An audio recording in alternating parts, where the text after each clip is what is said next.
Marciano Fanfics Teorías. Suscríbete al canal. Teoría Fanfic Novela. El Señor de la Inteligencia Diaria. Parte 54. Capítulo 376. Tras la retirada del Aten de la torre principal, la noche aún no había retrocedido. Lois no descansó, solo ordenó a sus guardias que repitieran la orden. Inmediatamente después, una segunda persona, con la cabeza cubierta, fue escoltada al interior.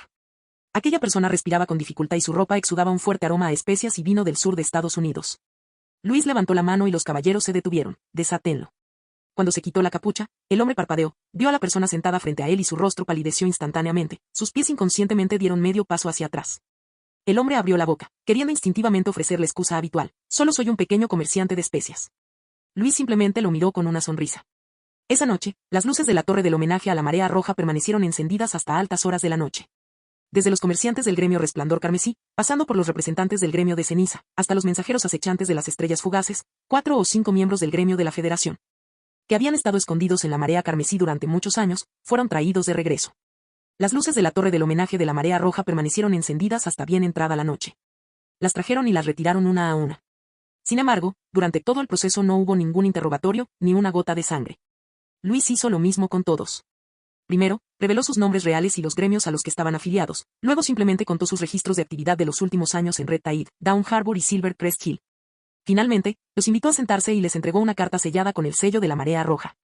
No se preocupen, dijo Lois en tono suave, no ejecutaré a comerciantes legítimos en Marea Roja. Marea Roja necesita comercio. Aquellos miembros del gremio, que se enorgullecían de su experiencia, uno por uno comenzaron a sudar frío bajo la mirada tranquila de Lois.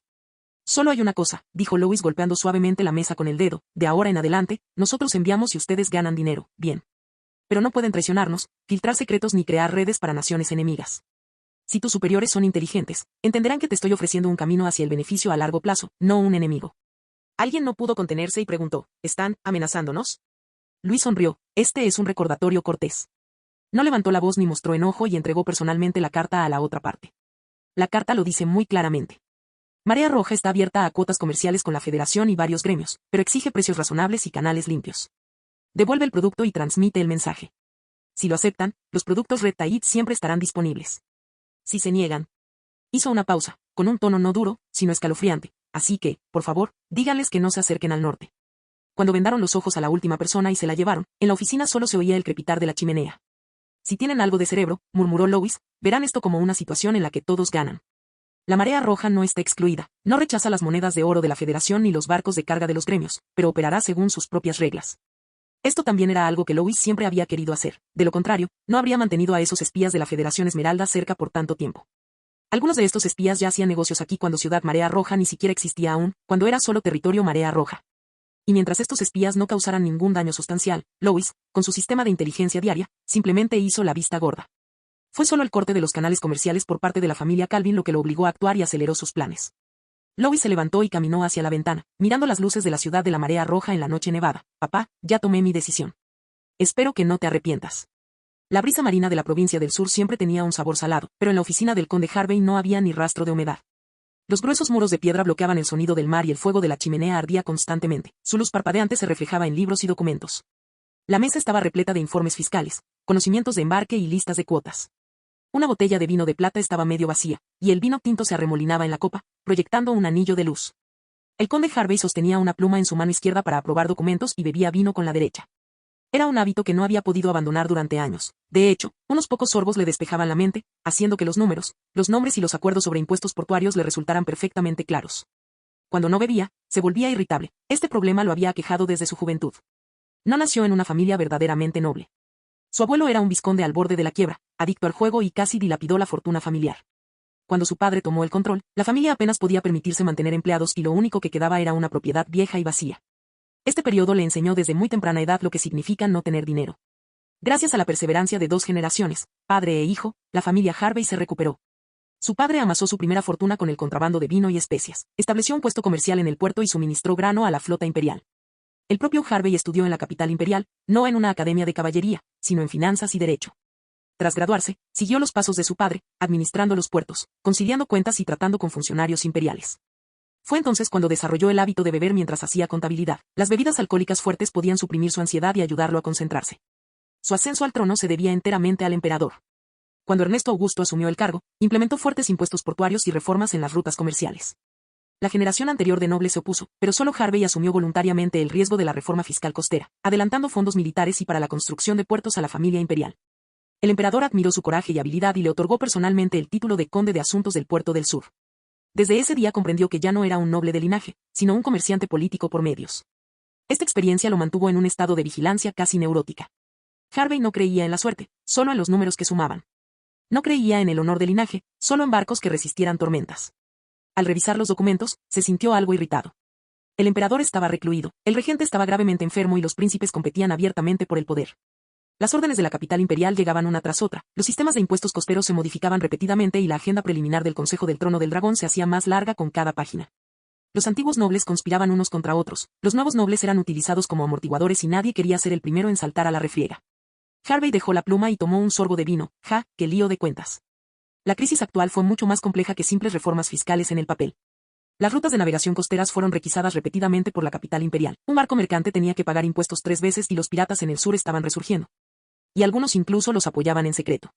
Los nobles del interior aprovecharon el caos para cortar las rutas comerciales, obligándolo a ceder sus ganancias. Los acreedores de la capital imperial presionaron para el pago, y los pagarés del Ministerio de Abastecimiento Militar seguían acumulándose. Todo el comercio en el sur era como un barco lleno de agujeros, listo para zozobrar en cualquier momento. Harvey era muy consciente de su situación. Aunque la familia Harvey había sido ennoblecida con el título de condes, sus cimientos aún eran frágiles.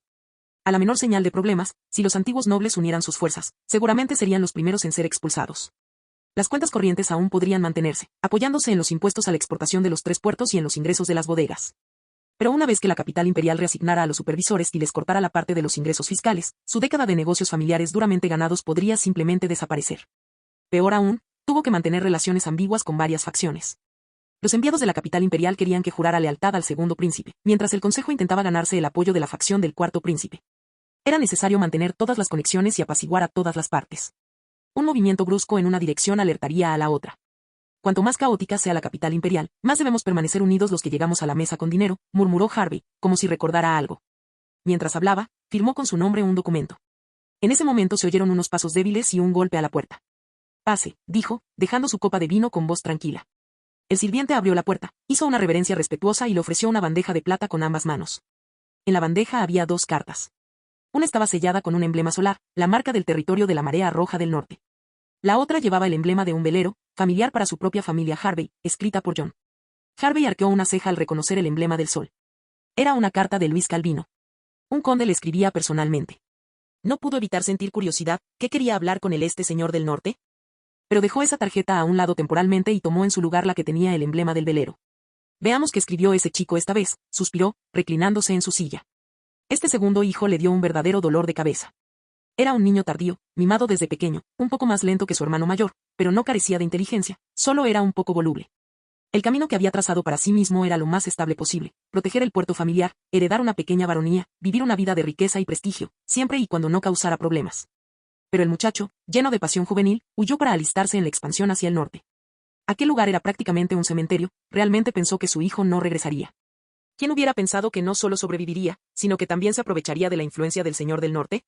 En pocos años, ascendió al título de vizconde. Esta capacidad para acercarse a figuras poderosas era, en cierto modo, similar a su propia astucia de juventud. Sonrió torpemente y abrió el sobre. El contenido de la carta era relajado, sus frases confusas, pero llenas del entusiasmo característico de John. El Lord Louis, el señor de la Marea Roja, quiere cooperar con nosotros. ¿Qué es la persona más capaz que he conocido? Sugirió que nuestra familia podría proporcionar puertos en el sur, y la Marea Roja enviaría cuero, hierro frío y otros bienes, participando en las ganancias. Que este es un trato infalible, sin perjudicar a nadie. El conde Harvey se rió entre dientes a mitad de la frase, sacudiendo la cabeza y suspirando. Ese muchacho, ahora es vizconde y sigue siendo tan ingenuo. Él realmente entendió por qué John escribía de esa manera. Después de todo, ese señor del norte le había dado tanto, apoyo constante, feudos, recursos, honor, todas oportunidades que parecían caer del cielo. Para ser honesto, incluso si hubiera organizado todo personalmente, no habría sido capaz de elevarlo de varón pionero a vizconde en solo unos pocos años.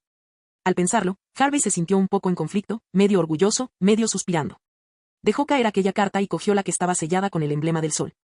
Era de Luis Calvino, la escritura de la portada era legible y el sello del lacre era perfecto. El membrete estaba desdoblado, la letra era legible, el lenguaje tranquilo, transmitiendo la sobriedad y el orden de una discusión de negocios. En la carta, Louis se dirigió a él como tío Harvey, en un tono tranquilo y apropiado, ni humilde ni arrogante. La carta entera no contenía ningún halago superfluo ni ningún atisbo de coerción, como un señor que conocía su propio valor al exponer los hechos. Comenzó explicando brevemente la situación actual en el norte. Ciudad Marea Roja se había convertido en el centro del comercio del norte, con una producción estable y en expansión. A continuación, escribió sobre la intención de cooperar. La Marea Roja estaba dispuesta a ofrecer principalmente materiales como cuero, hierro frío, esencia de magma y varios minerales, a cambio de acceso al puerto de Harvey para la circulación de granos, especias, seda y vino, y para establecer almacenes de tránsito estables. La carta detallaba además varios planes sugeridos, incluidos porcentajes de participación en las ganancias de la carga, subsidios para el almacenamiento y el transporte invernal, compartir los costos de mantenimiento del puerto y futuras cuotas comerciales ampliables. Cada artículo estaba numerado tan claramente que era fácil ver la lógica y el orden de todo el equipo de gestión detrás de esa carta. Además, la Marea Roja se comprometió a apoyar propuestas razonables de la nueva Alianza Noble en el Consejo del Trono del Dragón. Si la situación imperial empeorara y la guerra se extendiera, también se priorizaría el transporte de materiales y el acceso al puerto de la familia Harvey. La frase final fue concisa pero profunda. Si las dos familias del norte y del sur pueden unir fuerzas, incluso en tiempos difíciles, puede haber un mayor grado de estabilidad. Terminó de leer, dejó suavemente la carta, con la mirada fija en la luz de la chimenea, mientras sus pensamientos se formaban lentamente. La familia Calvin siempre ha sido el principal puerto y ruta comercial del imperio. Este muchacho, hijo de Calvin, ignoró su propia casa comercial para venir a mí, murmuró para sí. No se trataba de una invitación común a colaborar, era como darle una bofetada en la cara al propio padre. O bien había conflictos internos dentro de la familia Calvin, o este joven conde ya tenía la intención de forjar su propio camino. Tomó un sorbo de vino mientras innumerables pensamientos corrían por su mente. Él y los puertos de la familia Calvin siempre habían estado en competencia, compitiendo secretamente por el poder durante años. Y Louis le había salvado la vida a John, sacando a ese niño insensato de entre un montón de cadáveres y ayudándolo a obtener el título de vizconde. No podía fingir que no reconocía ese favor.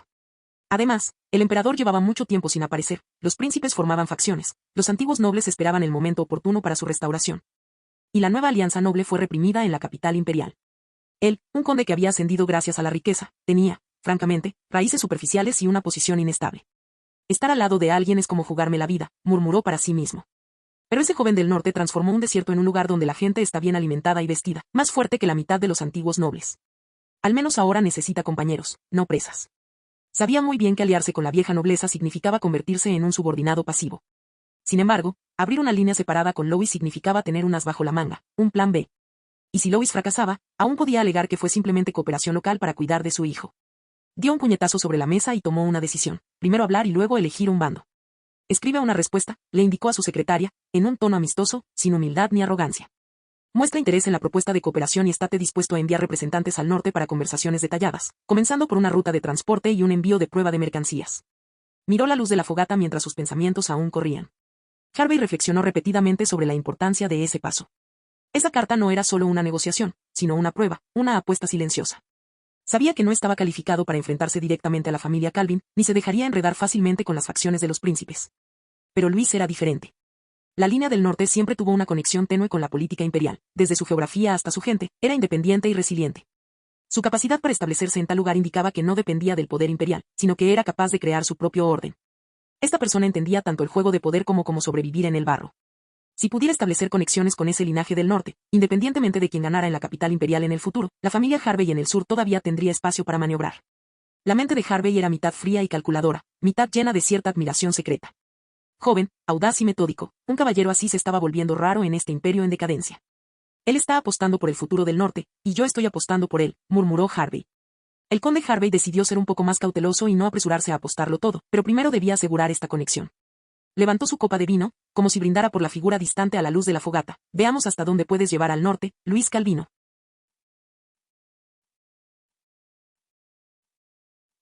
Capítulo 377. La pequeña ciudad en las marcas occidentales del imperio fue tragada por la noche. Las calles estaban tan silenciosas que solo se podían escuchar las botas de los caballeros en patrulla. Nadie hubiera imaginado que el gremio Marea Azul de la Federación Esmeralda hubiera escondido la oficina de enlace más confidencial del imperio en esta remota ciudad. Una lámpara alquímica colgaba sobre la mesa, su llama parpadeaba e iluminaba una montaña de libros de contabilidad y archivos cifrados. Selnar Grover estaba sentado detrás del escritorio, analizando la última información de la capital imperial. El emblema en espiral en su pecho brillaba con un dorado oscuro en la tenue luz. Fuera de la puerta se oyeron pasos apresurados y un golpe. Entre. La puerta se abrió de golpe y entró Laten Frome, envuelto en una capa cubierta de escarcha, con pasos frenéticos. Selnar lo miró algo sorprendido y dijo, parece que tu misión ha tenido problemas. Laten tragó saliva con dificultad, el norte está expuesto. ¿Expuesto? Selnar arqueó una ceja imperceptiblemente y se recostó en su silla. Te pedí que trajeras información, no problemas. Laten esbozó una sonrisa irónica, sacando una carta de sus brazos. El sello del acre lucía un emblema solar rojo y dorado. Era el símbolo de la marea roja en el norte.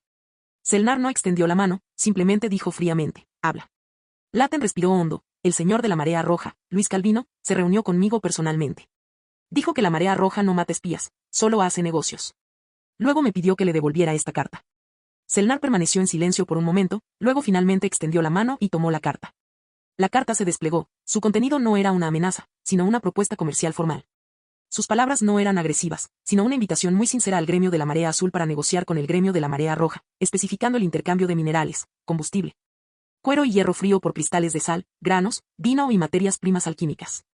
La frase final, la marea roja no se opone a los visitantes de la Federación, solo espera que la Federación aprenda a respetar las reglas del norte. La lámpara alquímica perdió su intensidad y el aire de la habitación pareció congelarse. Laten bajó la cabeza, el sudor frío le corría por las sienes, incluso su respiración se hizo más ligera. Selnar no habló inmediatamente, solo tocó el borde de la carta con el dorso de su dedo, su mirada tranquila. Entonces, dijo lentamente, descubrió tu identidad, expuso nuestro puesto de avanzada, pero no te mató ni confiscó los bienes, solo te pidió que trajeras esta carta. Laten asintió con dificultad, sí, señor. Su actitud era muy tranquila, como si me estuviera esperando. Selnar lo miró sin reprenderlo. Luego miró el mapa imperial en la pared. En ese campo nevado al norte, que una vez consideró una zona de amortiguamiento estéril, hacía 6 meses había marcado personalmente con tinta roja un nombre, Luis Calvino. Ese nombre había estado sonando con frecuencia en sus oídos en los últimos años. Un hijo rechazado, tratado como un desperdicio por su familia y enviado al norte para ser criado, que debería haberse pudrido en la tierra helada con una banda de nobles desafortunados, pero que, en pocos años, luchó en varias guerras. Contribuyó a la aniquilación de los juramentados de nieve y, en la calamidad de los insectos y la batalla de los huesos enterrados, rescató directamente a la mitad del norte del abismo. Se casó con un miembro de la familia Edmond y, después de la muerte del duque Edmond, asumió naturalmente su poder militar y territorio. El oficial de inteligencia solo tuvo un comentario al respecto. El norte ahora tiene una sola voz, y es la de Luis Calvino. Selnar volvió a desdoblar la carta y la leyó con atención. La carta no contenía amenazas ni charlatanería, solo un esbozo tranquilo de toda una estructura cooperativa. La marea roja podría proporcionar un suministro estable y a largo plazo de minerales raros del norte, como hierro frío y esencia de magma, y el gremio de la marea azul podría suministrar cristales de sal, mineral frío, monedas de oro y materias primas para pociones alquímicas a cambio. El contrato incluía cláusulas de almacenamiento invernal y primas de transporte, precios diferenciados para las mercancías y normas detalladas sobre incumplimiento de contrato y pagos atrasados. Cada cláusula estaba numerada, y el beneficio estimado de cada transacción se calculaba con una precisión que ni siquiera él podía rebatir. Selnar hizo un cálculo aproximado, de hecho era un negocio limpio y rentable. Pero las cifras no lo convencieron. Se desvió y preguntó, cuénteme de nuevo cuál es la situación actual en el norte. Laten se recuperó de inmediato, bajó la voz e informó rápidamente. En el territorio de la marea roja, los precios del grano no han cambiado durante 3 temporadas y han aumentado de forma constante. El sistema de la marea roja se está promoviendo en los territorios vecinos, con más de la mitad de los nobles del norte uniéndose. Los talleres funcionan día y noche, y las mercancías fluyen continuamente por el puerto del amanecer y las rutas interiores. Mientras otras partes del imperio están sumidas en el caos, solo allí se acumulan cosas. Todo esto era información básica sobre la marea roja, nada confidencial, algo que cualquier comerciante común y corriente de la marea roja podría deducir. Selnar escuchó en silencio, asintió y no presionó más a Laten, pues ella ya había formado su opinión. Comprende la gobernanza y el corazón humano. Puede transformar un desierto en un territorio próspero y sabe cuándo ofrecer una salida, convirtiendo a los enemigos en socios comerciales. Él es a la vez gobernante y comerciante. Una vez que esa persona realmente se establezca, incluso si la otra parte no toma la iniciativa, la Federación Esmeralda tendrá que trazar proactivamente una nueva ruta comercial a través del norte. Selnar se reclinó en su silla, sus pensamientos se calmaron gradualmente, reorganizando su lógica y haciendo juicios capa por capa en su mente. El norte había estado asolado por guerras durante años, sin siquiera un puerto, lo que lo hacía inadecuado para la inversión. Ahora, si Luis lograba entregar mercancías de forma constante, sería la mina de oro del norte. La familia imperial estaba sumida en luchas internas, los antiguos nobles observaban todo, la nueva alianza de la nobleza estaba fragmentada y varios gremios tenían sus propias agendas. Algunos incluso querían interferir agresivamente en la lucha por la sucesión. El gremio de la marea azul tenía pocas inversiones en el imperio y no deseaba perturbarlo, simplemente deseaba un entorno estable para los negocios. Si realmente hubo una ruptura entre las familias Calvin y Louis, entonces esta carta sería la mejor prueba, indicando que la marea roja quería romper con el viejo sistema y necesitaba nuevo apoyo. Los minerales del norte son raros y exquisitos, algunos incluso difíciles de extraer para la Federación. Si se pudiera obtener un suministro estable a través de la marea roja, el gremio no solo podría suprimir al gremio de ceniza, sino también establecer una ruta comercial independiente. Negarse probablemente conduciría a la exclusión en el futuro, cooperar abriría inmediatamente un nuevo camino. ¿Inversión? No, son negocios. Nosotros queremos el mineral, él quiere prosperidad. Murmuró para sí, es la combinación perfecta. Selnar se inclinó de nuevo y escribió una orden en el documento: aprobar el contacto con la Marea Roja. Laten mantendrá la comunicación y se enviará un emisario comercial para establecer una oficina de correos en la Marea Roja bajo el nombre del Gremio de Comerciantes de Sal Fría. Las transacciones se limitan a minerales y materiales alquímicos, y no involucran suministros militares ni información de inteligencia. Finalmente, dejó un breve comentario en el archivo: Luis Calvino, un rey del norte que merece ser tomado en serio. Los primeros rayos del sol iluminaron las casas abovedadas de la ciudad principal de la Marea Roja, y la campana de la ciudad sonó, señalando el inicio del festival. El desayuno todavía estaba en la mesa en la casa de la familia Smith: pan de centeno recién horneado, leche caliente y una olla de estofado. Smith sostuvo un cuenco y sonrió mientras observaba a su hija cubrirse las manos con miel. Hoy es el festival de primavera, dijo Mary, limpiándole la boca a su hija con una sonrisa. Después de comer, iremos a la plaza a ver el espectáculo. Irene estaba tan emocionada que apenas podía sostener la cuchara. ¿En serio? ¿Todavía puedo ganar una estampilla? ¿Todavía puedo comer pastelitos de chocolate? Por supuesto que puedes, dijo Smith sonriendo mientras le alborotaba el cabello. María miraba la niebla de la mañana que se elevaba por la ventana. Una mañana como esta parecía un sueño. No había hambre, ni miedo, solo un desayuno humeante y un niño ansioso por jugar. María recogió los platos, empujó la puerta y su aliento exhalado se extendió por la luz de la mañana. Llevando un abrigo grueso, caminaba del brazo de su marido, Smith, mientras su hija, Irene, corría delante, riendo y agitando la tarjeta de puntos que había ganado en la escuela. Despacio, no te caigas, gritó María, pero su voz quedó ahogada por las risas de la multitud. En la calle, el vapor de los puestos de pan se mezclaba con el olor a pescado, y los vendedores gritaban: 3 monedas de cobre por 3 pescados a la parrilla. Que el agua con miel es la especialidad de hoy. Los niños hacían fila para conseguir sellos y, de vez en cuando, los silbatos de la fábrica sonaban a lo lejos, como si se unieran a los festejos. Smith sonrió y tomó la mano de su esposa. ¿Recuerdas el invierno en la alabarda de hielo? En aquel entonces, ni siquiera teníamos dinero para comprar pan. María asintió con la mirada tierna. Ahora es diferente. Se detuvieron en Southtown Square, compraron una porción de pescado a la parrilla y luego vieron a un artesano trabajando en la forja. Saltaron chispas y el sonido de los martillos era tan rítmico como la música. Irene observó con los ojos muy abiertos cómo el herrero sacaba la medalla conmemorativa del Festival del Molde y se la entregaba, haciéndola saltar de alegría. La plaza estaba animada por la tarde, con puestos alineados uno tras otro. María vio a niños jugando a lanzar aros y a ver cara o cruz, levantando en el aire sus marionetas de madera ganadoras. Era un puesto de madera, con anillas de cuerda de cáñamo. El dueño era un artesano bajito y mayor, de barba canosa, que vio a Irene y sonrió burlonamente. Niña, ¿quieres probártelo? Irene asintió con entusiasmo, luego Smith sacó 10 monedas de hierro y se las entregó al dueño. Irene levantó el anillo, con la lengua ligeramente afuera, señalando con cuidado la muñeca de trapo con el vestido rojo. El anillo voló, giró una vez en el aire y aterrizó con firmeza. Has dado en el clavo. El viejo artesano rió con ganas. Ese niño tiene talento, debe ser un regalo del cielo. Smith cogió la muñeca y preguntó casualmente: ¿cómo va el negocio últimamente? El viejo artesano se secó el sudor de la frente. No está mal. Todos han tenido dinero estos últimos años, y cuando llega la fiesta, los niños están dispuestos a gastarlo. Se lo debemos a Lord Louis. Smith agregó: gracias a Dios, Louis. 3. María también sonrió y asintió. El sol iluminaba a la multitud: herreros, pescadores, comerciantes, soldados. Los habitantes del pueblo de la Marea Roja sonreían con una risa cálida y sincera. Aunque seguía nevando, todo se sentía acogedor.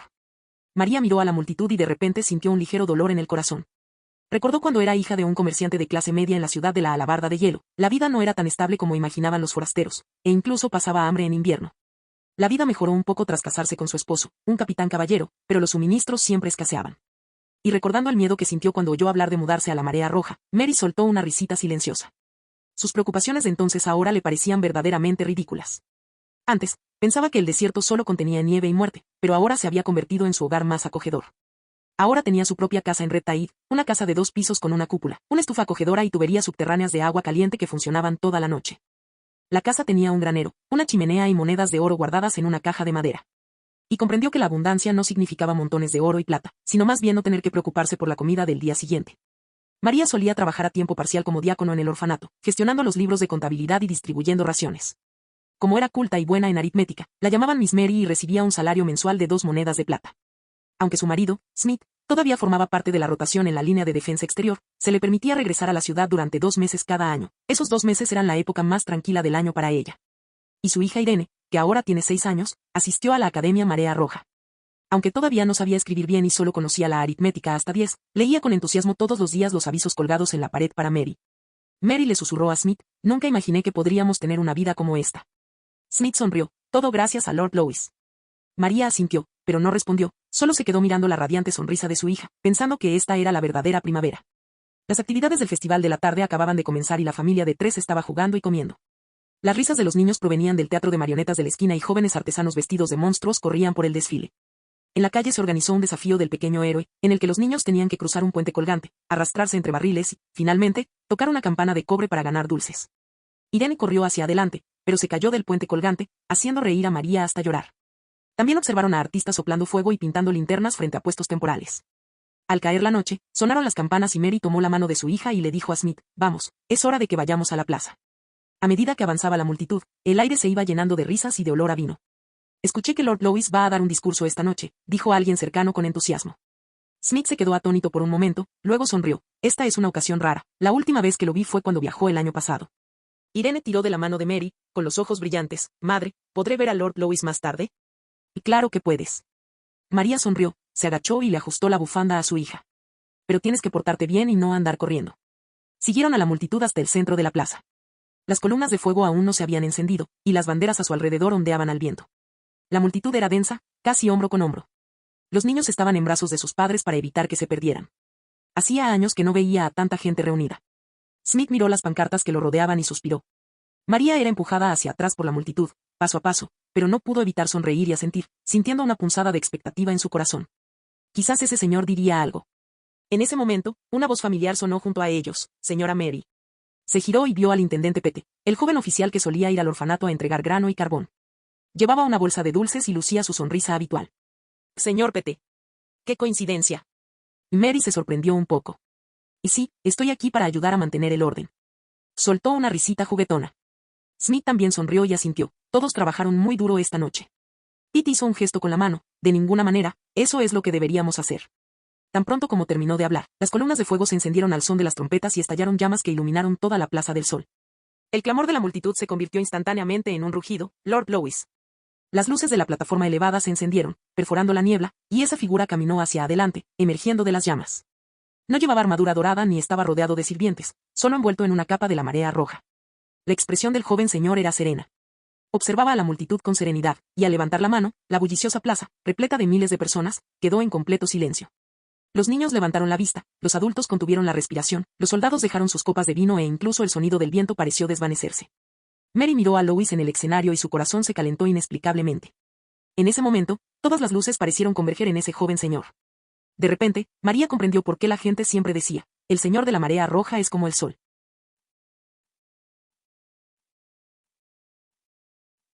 Capítulo 378. La noche había caído por completo y la gigantesca hoguera en el centro de la plaza de la marea roja estaba encendida. Las llamas estallaron hacia el cielo, iluminando las banderas de la marea roja y proyectando un resplandor carmesí sobre la nieve. Varias figuras formaban círculos concéntricos en la plaza, artesanos, caballeros, soldados, comerciantes, plebeyos, aprendices.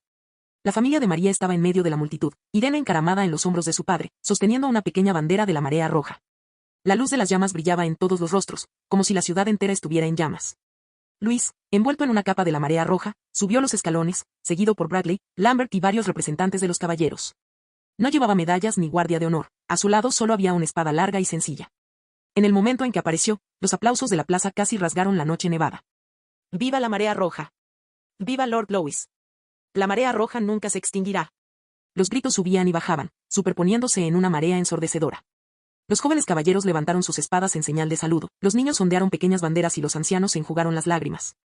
La ciudad entera estaba llena de gente. Aquellos gritos, como una marea, invadieron los corazones de la multitud en todas direcciones y persistieron durante mucho tiempo. El motivo de todo el entusiasmo era que este hombre no solo les había permitido sobrevivir, sino que también les había hecho posible vivir una vida digna por primera vez.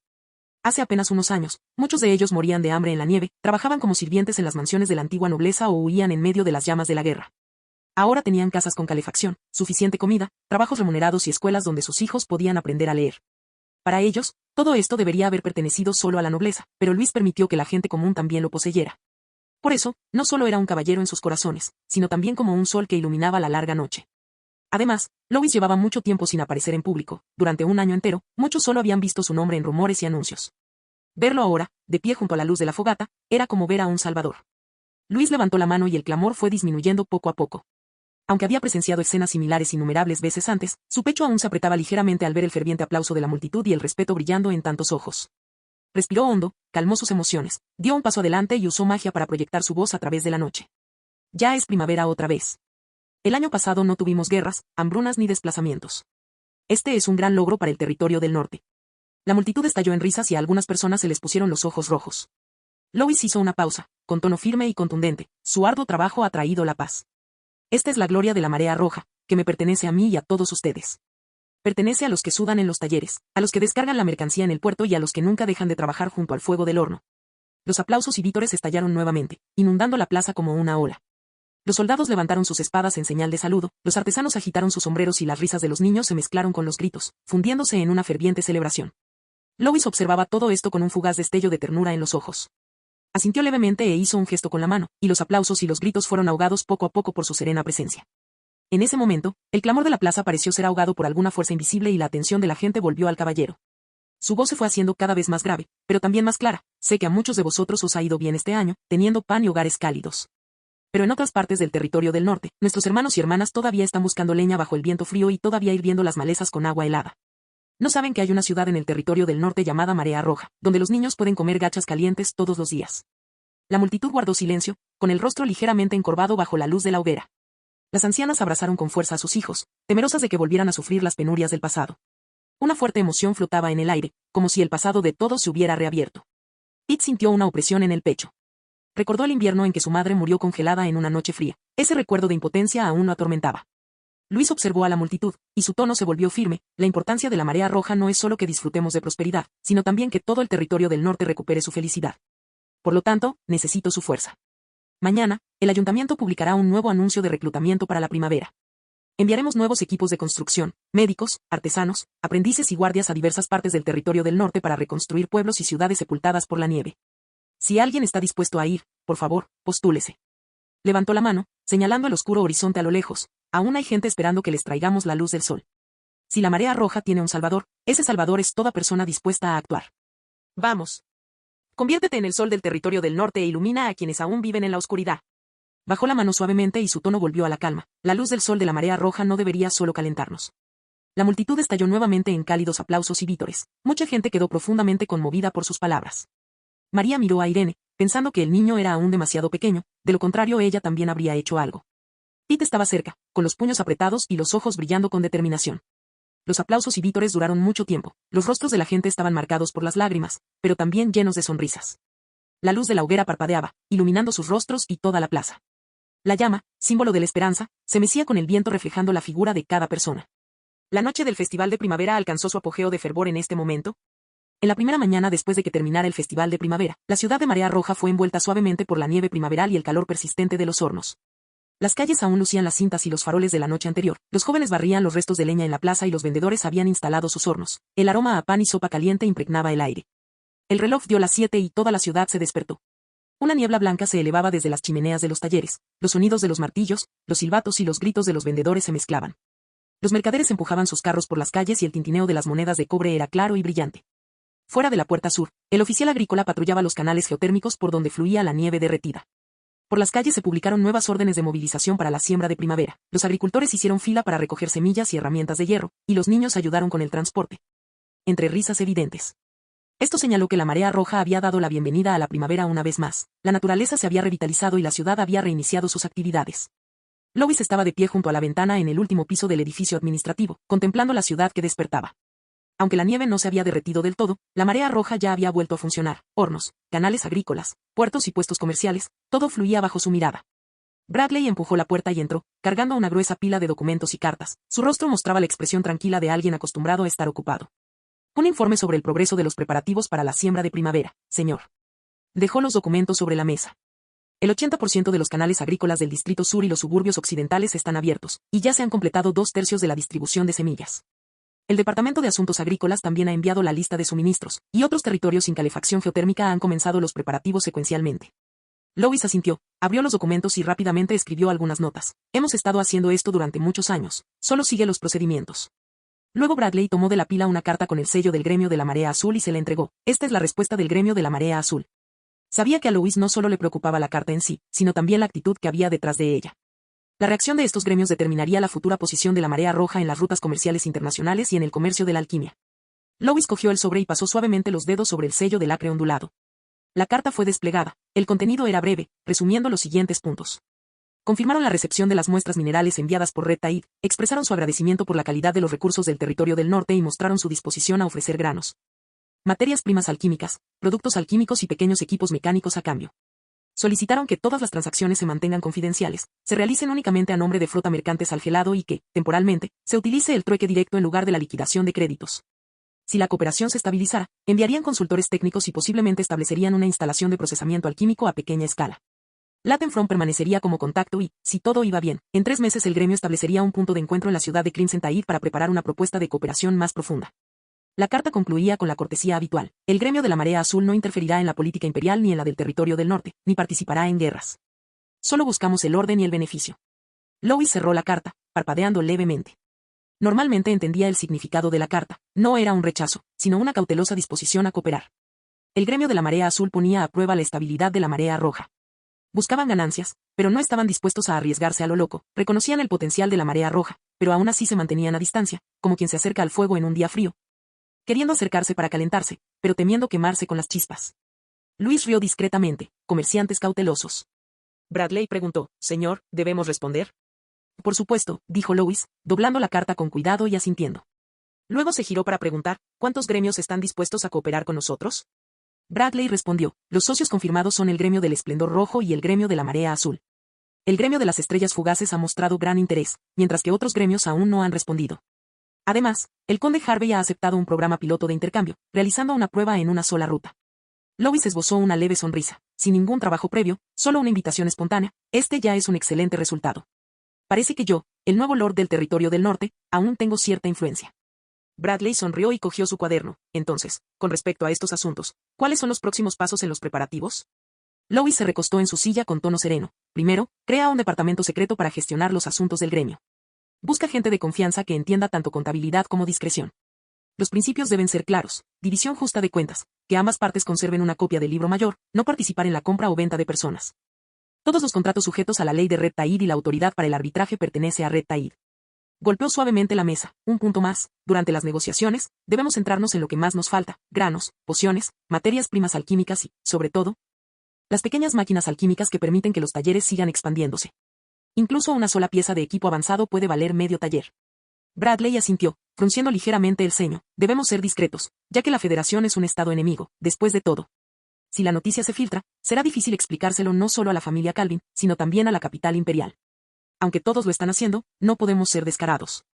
Lo sé, dijo Lois, con la mirada fija en la ventana y la voz baja. Y Marea Roja aún depende de los canales de Calvin. Durante este periodo de transición, no podemos cortar la conexión, pero necesitamos desacoplarnos gradualmente. Bradley hojeó su cuaderno. ¿Y el puerto? El puerto de Alborada ha estado muy concurrido últimamente. Lois respondió, Puerto de Alborada necesita seguir ampliando su capacidad y el puerto principal necesita líneas de carga y descarga reforzadas. Construir 2 o 3 puertos más pequeños cerca de las zonas de recursos para aliviar la presión sobre las operaciones de carga, descarga y almacenamiento. También pueden servir como puntos de tránsito para las flotas mercantes de la Federación. Bradley consideró esto y añadió, quizás podríamos hacer que el Departamento de Comercio y la Autoridad Portuaria los gestionen conjuntamente, con responsabilidades escalonadas. Públicamente, podríamos decir que estamos ampliando las líneas de almacenamiento y transporte. Muy bien. Lois asintió con una leve sonrisa. Tú planea el resto de los detalles. Sé discreto y no llames la atención. Luego abrió otro documento y preguntó casualmente, ¿cuál es el estado de registro del equipo de apoyo de Red Tide? Bradley pensó un momento y respondió, el anuncio se publicó esta mañana, mi señor. Es solo que, es difícil predecir cuántas personas se inscribirán ahora. Tan pronto como amaneció, Pete se despertó. Se miró fijamente en el espejo de bronce, se alisó el cabello y se puso el uniforme que acababan de distribuir para el otoño. Era el uniforme estándar que Red Tide distribuía al personal base cada invierno, pero solo se atrevió a usarlo hoy. La frugalidad se había convertido en un hábito y siempre mantenía un pensamiento cauteloso en su corazón. Después de todo lo que la Marea Roja les había dado era demasiado bueno para ser verdad, tan bueno que la gente tenía miedo de perderlo. La pequeña insignia del Departamento de Asuntos Civiles que llevaba prendida en el pecho brillaba intensamente. Pete se miró en el espejo y sonrió, sintiendo que hoy parecía un verdadero oficial. Salió 2 horas antes hoy, pensando que si se registraba temprano en la plaza, podría evitar las multitudes. El discurso que Lord Lois había pronunciado la noche anterior todavía resonaba en sus oídos, la sensación de excitación lo mantuvo despierto toda la noche. La frase «La luz del sol de la Marea Roja no solo debe calentarnos» ardía como fuego en su corazón. Pero en cuanto pisó la calle, se quedó paralizado. La calle ya estaba llena de gente, sus pasos formando un camino en la nieve. La gente llegó de todas direcciones, discutiendo emocionada. Escuché que esta vez se trata de ayuda para otros territorios en el territorio del norte, ordenada personalmente por Lord Lois. Reconstruirán aquellos pueblos enterrados bajo la nieve. Entonces yo también iré. Si puedo ayudar, aunque sea un poquito, mi vida no habrá sido en vano. Pete se conmovió profundamente al escuchar. También se encontró con varios conocidos en la fila, todos empleados del Departamento de Asuntos Civiles, que bromeaban entre ellos. Esta vez por fin podremos hacer algo real por el señor. Exactamente. No deberíamos limitarnos a llenar informes. Necesitamos demostrar que la gente del Departamento de Asuntos Civiles también se apasiona por lo que hace. Se rieron mientras caminaban hacia adelante. Antes de que se dieran cuenta, la plaza administrativa de la Marea Roja apareció ante sus ojos. La plaza había sido despejada y nivelada, y la nieve brillaba de un blanco intenso a la luz de la mañana. Los soldados estaban perfectamente alineados a ambos lados, mostrando el emblema de la Marea Roja en sus pechos y la mirada fija hacia adelante. Banderas rojas ondeaban y se cruzaban en el viento, blasonadas con el familiar emblema del sol. Cada pocos pasos se colocaban carteles de advertencia y en el viento ondeaban papeles blancos cubiertos con normas de matriculación escritas en letras grandes. Pete miró lo que estaba escrito y una repentina ola de calidez recorrió su corazón. Hoy por fin pudo hacer algo que realmente quería hacer.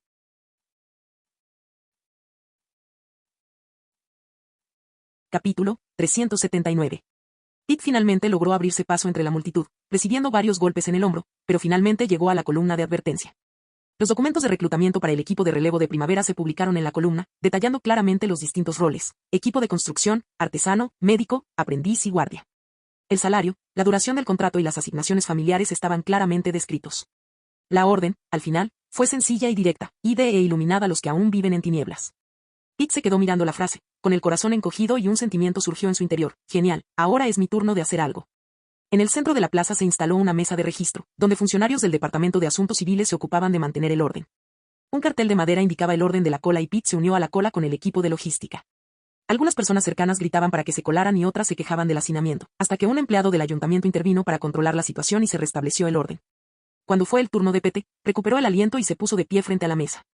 Un empleado de unos 30 años lo miró y dijo con calma: nombre, departamento, currículum. Pete Holland, Departamento de Suministros, oficial de almacenamiento de tercera clase, respondió simplemente. El oficial a cargo de los registros hojeó los documentos y lo miró: despliegue de invierno del tercer distrito. Experimentado. Entiende que esta tarea no se trata solo de mover cosas. Pete asintió: he oído un poco sobre ello, pero nada en detalle. No exportamos mano de obra, exportamos métodos de operación, explicó directamente el oficial secretario. Quienes vayan deben saber llevar registros contables, distribuir raciones, organizar canales de comunicación, mantener el orden y enseñar a otros a hacer lo mismo. En resumen, deben ser oficiales de base capaces de dirigir un puesto pequeño de forma independiente.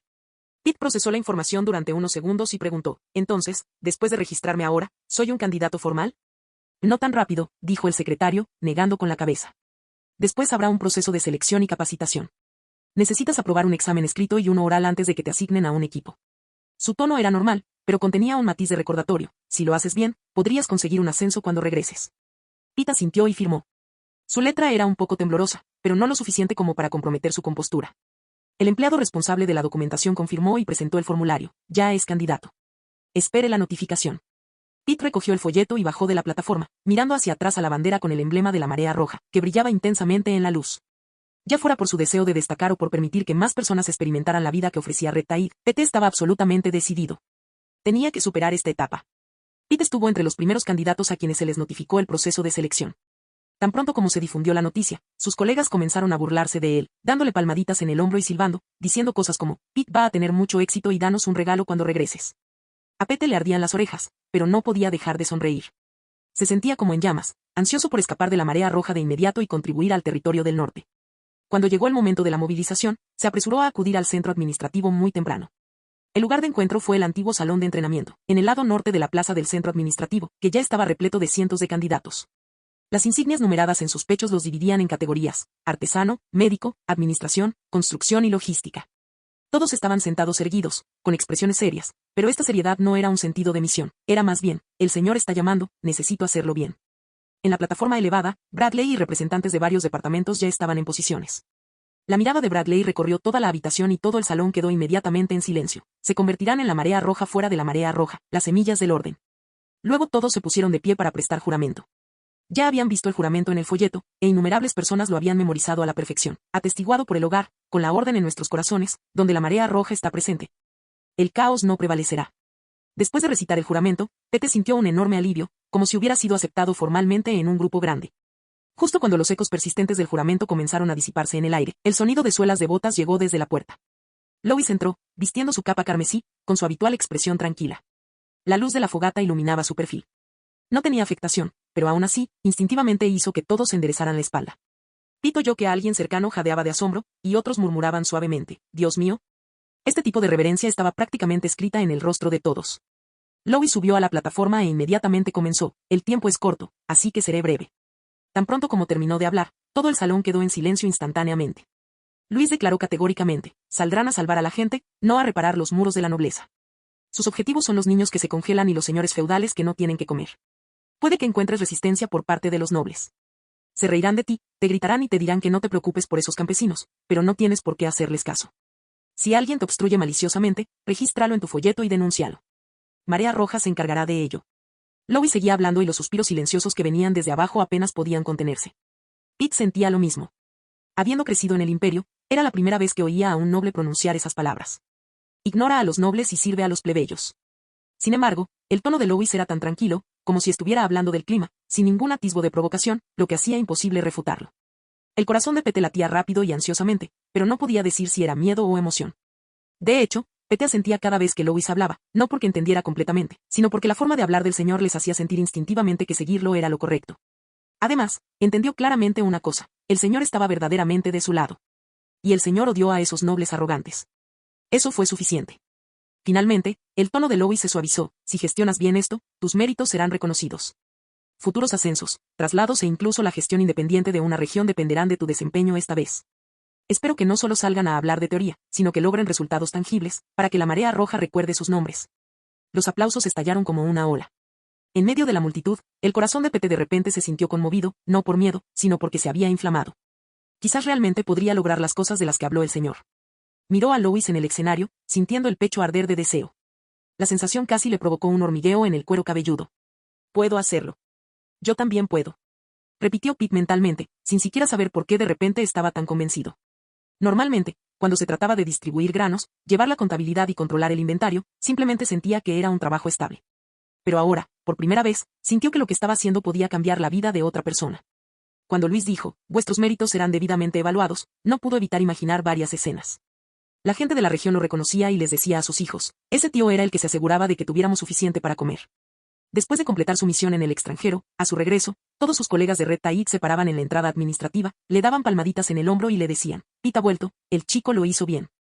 Incluso pensó un poco más a futuro. Tal vez, en unos años, podría ser como aquellos altos funcionarios de la Marea Roja. Luciendo su propio sello y sentado detrás de un escritorio aprobando los cronogramas de construcción y las cuotas de almacenamiento de alimentos. Mientras pensaba en ello, las puntas de sus orejas se pusieron rojas y rápidamente bajó la cabeza para que los que estaban cerca no vieran su expresión. Pero esa expectativa no pudo reprimirla. Después de que Lois dejó el salón de entrenamiento, el calor residual de la chimenea aún persistía en las paredes, como la autoridad que había dejado atrás. Una brisa cálida flotaba en el salón de entrenamiento vacío, pero la gente ya había sido conducida a la sala común adyacente para continuar con sus clases, sin un momento de descanso. El curso de 7 días fue intenso e impecable, abarcó todo, desde salvar vidas y establecer regulaciones hasta estabilizar a la población y reorganizar el territorio. Cada paso encajó perfectamente. Aunque los oradores cambiaban con frecuencia, el instructor nunca estaba presente, pero todos los programas y procedimientos llevaban la sombra de Lois. Los primeros 3 días se dedicaron a la ayuda para los medios de vida, salvar y estabilizar a las personas. Se les exigió que comenzaran aprendiendo las tareas más básicas, pero no el trabajo manual, en cambio, aprendieron a hacer las cosas al estilo de la Marea Roja. El curso Procedimientos para la construcción de graneros temporales de invierno les enseñó cómo encontrar el terreno más seguro en la nieve húmeda y cómo impermeabilizar las estructuras debajo de la capa de hielo. El manual para el tratamiento de la congelación y la hipotermia detalla el proceso de tratamiento en pasos prácticamente infalibles. El modelo de registro de familia y población les exigía compilar una lista completa de residentes dentro del día siguiente a su llegada. El mapa de ubicación de pozos de fuego de emergencia les permitió instalar los puntos de calefacción más básicos, incluso en pueblos y ciudades sin casas. La chimenea permaneció encendida todo el día, su luz parpadeante y sus sombras iluminando los rostros de todos, haciendo que incluso a Pete le doliera la espalda por estar sentado tanto tiempo. El curso de 3 días no le era desconocido. Cómo construir un granero, cómo tratar la congelación, cómo llenar un formulario de solicitud, había hecho todo eso a lo largo de los años. Pero aquí, toda esa experiencia se ha transformado en regulaciones claras y sistemáticas. La voz del orador era como un hierro golpeando sobre una mesa. El objetivo principal del equipo de ayuda de la Marea Roja es garantizar que ningún pueblo pierda la vida durante el periodo más frío. Pete sintió, comprendió plenamente el peso de esa afirmación. Recordó los días que pasó cargando sacos de grano en las noches más frías del invierno, la impotencia que sintió al ver a los refugiados llegar a Red Taid en invierno completamente congelados y morados. Y los días difíciles y luchadores antes de llegar a Red Taid. Los días 4 y 5 se abordaron la exportación institucional, el trasplante de marea roja. De repente, el salón de entrenamiento pareció estar cubierto por una pesada capa de nieve, incluso el aire parecía estancado. El instructor habló despacio, pero cada palabra fue firme: reforma de los derechos de los granos, ley de registro de hogares, libros de cuentas públicas, sistema de horario laboral. Normas mínimas para almacenes y hornos geotérmicos. La ayuda no es solo entregar alimentos, dijo el orador. Es empoderar a esa aldea para que lleve sus propias cuentas, cultive sus propias tierras y distribuya los recursos por sí misma al año siguiente. Así, aprendieron a enseñar a leer y escribir, a recoger raciones según formularios y a guiar a los residentes locales en la excavación de la primera zanja de drenaje y la construcción de la primera instalación de almacenamiento. Pete miró los planos y de repente comprendió: no estaban proporcionando ayuda temporal para luego marcharse, estaban asegurando que la tierra nunca más sufriera hambruna. Comprendió por primera vez: resulta que estamos replicando la mismísima marea roja. El sexto día se discutió sobre política local, cambiar la estructura desde la raíz. Todo el día se dedicó a hablar de energía, no de herramientas o ingeniería. El orador escribió una frase poderosa en la pizarra: el objetivo de la ayuda es la gente común, no la nobleza. Sobre todo, los nobles no deben interferir en la distribución de raciones, auditar cuentas, dar órdenes ni inmiscuirse en la división del trabajo. La etiqueta debe observarse estrictamente, pero no se puede renunciar a ningún poder. Ese día, Pete y los demás aprendieron a mantener la compostura, a asegurarse de que los nobles se sentaran en la primera fila en la ceremonia sin poder dar órdenes, a permitirles asistir a las reuniones sin interferir y a otorgar honores simbólicos sin renunciar al poder real. El orador resumió con calma: démosles respeto, pero marginémoslos institucionalmente. Pete sintió un hormigueo en el cuero cabelludo. La llegada del equipo de ayuda estaba incorporando discretamente la estructura administrativa de la marea roja a los territorios de la antigua nobleza, prescribiendo el orden usando sistemas en lugar de espadas. El séptimo día se discutió la estrategia de largo plazo, preparando las bases para los próximos 3 años. Todo el muro fue reemplazado por un mapa del territorio del norte. Los oficiales militares y administrativos usaban un puntero largo para marcar los pueblos y ciudades dentro de la línea de nieve. ¿Dónde se registró la mayor tasa de mortalidad en invierno? ¿Dónde se ubicaban las posibles vías de suministro? ¿Qué pueblos y ciudades, una vez estabilizados, podrían abastecer a 4 o 6 aldeas vecinas? ¿Y qué nobles tenían más probabilidades de ser abandonados por el pueblo? A continuación, el orador presentó el nuevo plan trienal, que, comparado con todas las conferencias anteriores, parecía más bien un plan general para la marea roja. Primer año: estabilizar la población, garantizando que nadie muera de frío o de hambre.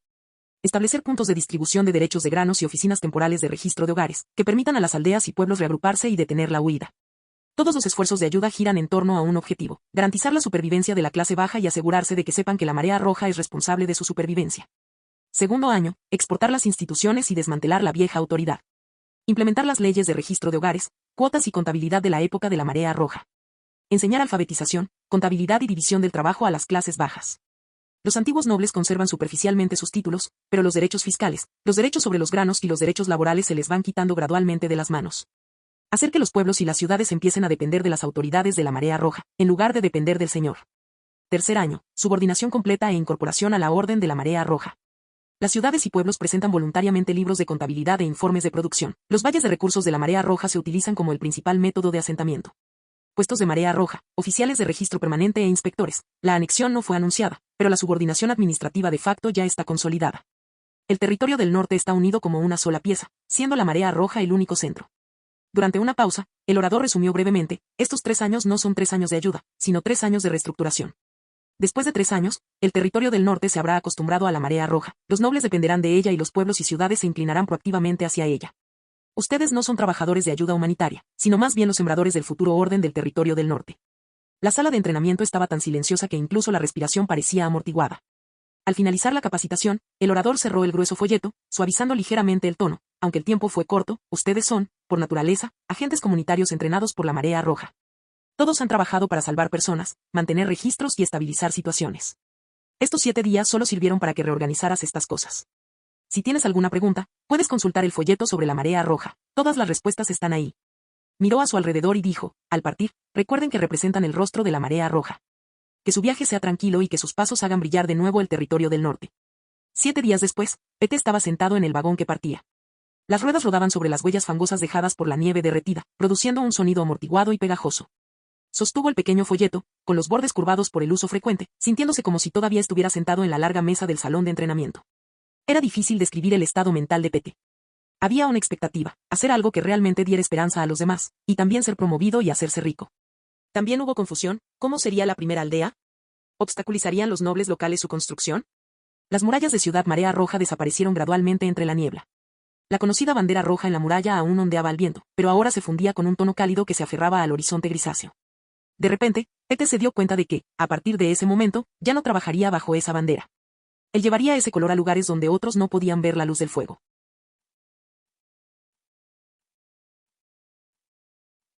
Capítulo 380. Los gruesos muros de piedra protegían del viento frío y del clamor del mundo exterior, dejando entrar únicamente el resplandor casi inaudible de la lámpara de aceite encendida. El regente Arrens se recostó en su silla, envuelto en la piel blanca de una bestia, pero su rostro era más pálido que la propia piel. Unas marcas azules superficiales, como escarcha, colgaban bajo sus ojos. Su pecho subía y bajaba con un ritmo a veces lento, a veces corto y rápido. Sin embargo, no había signos de veneno, hinchazón ni ningún síntoma fatal que un médico pudiera identificar. Si alguien no miraba con atención, podría incluso confundirlo con una persona dormida, en lugar de un gobernante que lucha contra la muerte a diario. Además, un nuevo consejo del trono del dragón estaba a punto de reunirse en 2 días. Este gran consejo, relativo al futuro del imperio, debería haber sido presidido personalmente por Arrens. La única razón por la que todavía estaba casi inconsciente era porque se aferraba a la vida con pura fuerza de voluntad. De lo contrario, se habría desmayado hace meses. Hoy llegaron más médicos de renombre de lo habitual, médicos imperiales, archimagos, antiguos sacerdotes dragón, oficiales médicos de la protección del viento. Se reunieron alrededor de Arrens, turnándose para examinarlo, presionando sus manos en su frente, comprobando su pulso, sondeando con magia, haciendo sonar su voz con oraciones. Al final, sin excepción, bajaron las manos, con expresiones graves. Su Alteza no presenta ninguna anormalidad. No parece ser envenenamiento. Es más como si la vida fuera drenada sin dejar rastro. Al oír esas palabras, la habitación quedó tan silenciosa que incluso el parpadeo de la luz de la chimenea parecía inquietante. En las sombras, un joven guardia permanecía rígido. Lo habían trasladado aquí hacía 3 meses, trabajando como auxiliar de enfermería, un papel aparentemente insignificante destinado únicamente a servir, informar y cambiar el agua. Había presenciado de primera mano el declive del regente. Desde poder permanecer de pie durante media hora durante la sesión matutina de la corte hasta ahora parecer como si el viento pudiera llevárselo incluso estando sentado. Hoy, Su Alteza en un momento dado no pudo ni siquiera levantar los párpados, permaneciendo inmóvil y rígido en la cama. La pequeña caja con la impresión dorada que estaba sobre la mesa estaba ligeramente abierta. En su interior, un fruto de néctar espiritual en forma de hoja ocre yacía en silencio, sus colores rojo oscuro y ocre marchito entrelazados como carne asada al fuego, su cáscara estirada hasta el punto de agrietarse. Con forma de corazón arrugado. No se trataba de una fruta cualquiera. Se decía que en los densos bosques del sur solo se podía cultivar una cada 100 años. En el siglo pasado solo se habían encontrado 2 ejemplares en todo el imperio, por lo que su existencia era más una leyenda que un fenómeno natural. Su eficacia era extremadamente potente, capaz de activar con fuerza el poder espiritual y estimular el alma, permitiendo a una persona moribunda volver brevemente a un estado de lucidez.